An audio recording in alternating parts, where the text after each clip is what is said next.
Dear brothers and sisters in Christ, good morning, happy Tuesday. Today, Tuesday, September 12th, Tuesday, the 23rd week in Ordinary Time. During the summer, in August, a friend of mine, she was supposed to leave for Italy with her family, her husband and children. So the day in which she was scheduled to leave, she calls me and she says, "For Paolo, sorry, but I have a plant, a bonsai, and that I like a lot. I'm be gone for 10 days, or 2 weeks actually. And a friend of mine was supposed to come and pick it up, but she forgot, and I forgot to remind her.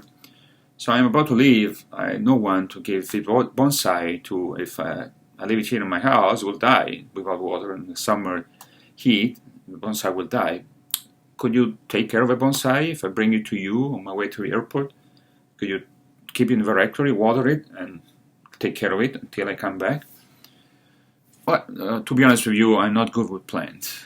I forget to water them, and all the plants I've had so far have died because of my neglect. So I was hesitant, but because she's my friend, and of course she didn't have anyone else on the spot, it was a last-minute thing.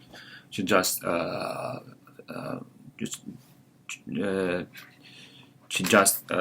remembered she had to give bonsais to someone.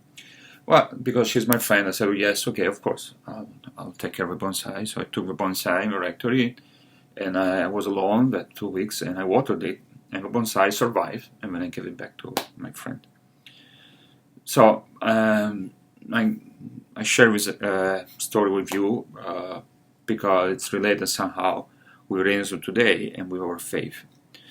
Like, for example, bonsai, when we are entrusted with something valuable that belongs to someone else, it could be a plant, a pet, or not to mention a child, for example, to take care of a child for a while, we try our best to take care of a thing, of a person, of the animal given to us because it belongs to a friend, a family member, someone we love, have an affection for. So whatever is given to us doesn't belong to us, but it becomes very valuable to us. And take care of it, we cherish this thing of person we have received because it belongs to someone else. And one day this person will come and ask us to give a thing or a person or the animal back, or the pet back to them. So we'll make sure that, of course, when a person comes, we give everything back to a person in good condition, alive, it's a plant or an animal, in a good condition. So the same with faith. This is where I'm going.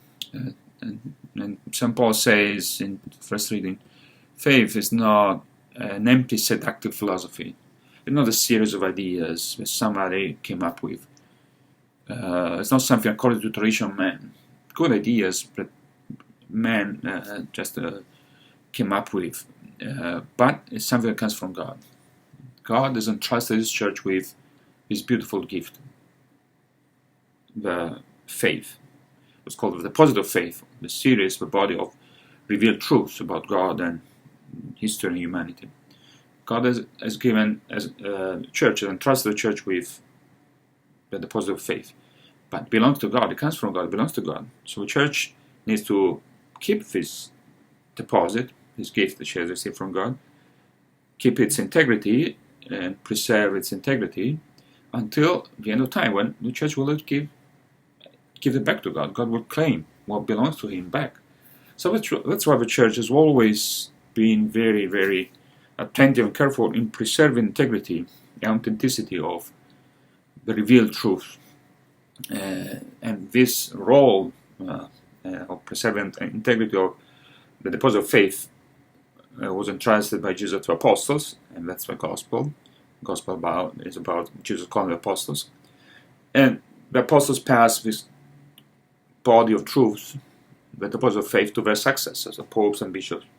And popes and bishops have transmitted this deposit of faith in its integrity until now, and will continue to preserve the integrity of the body of revealed truth until the end of time. Nowadays there are people, media or groups that are calling on the church to to update or change some of the contents of the faith, some of our teachings. People even lobbying from the church to change something of the faith, about the faith. But granted that the church has the responsibility and the duty of interpreting Jesus' message in its authenticity, according also to the change of times and what the church calls the signs of times. And yes, the church needs to understand how Jesus' message applies to today's situation. But it's not that church can change the basic contents of the faith or update them, quote unquote, update them according to secular mentality. The church does not possess the truth of faith. God is the author of faith. The church is the keeper of the deposit of faith that she has received, so she needs to keep it in its integrity. So let's pray for popes and bishops that may always listen to the voice of the Spirit to preserve the truth of faith that had been handed over to them, and as a gift, a precious gift received from God. Take care and God bless.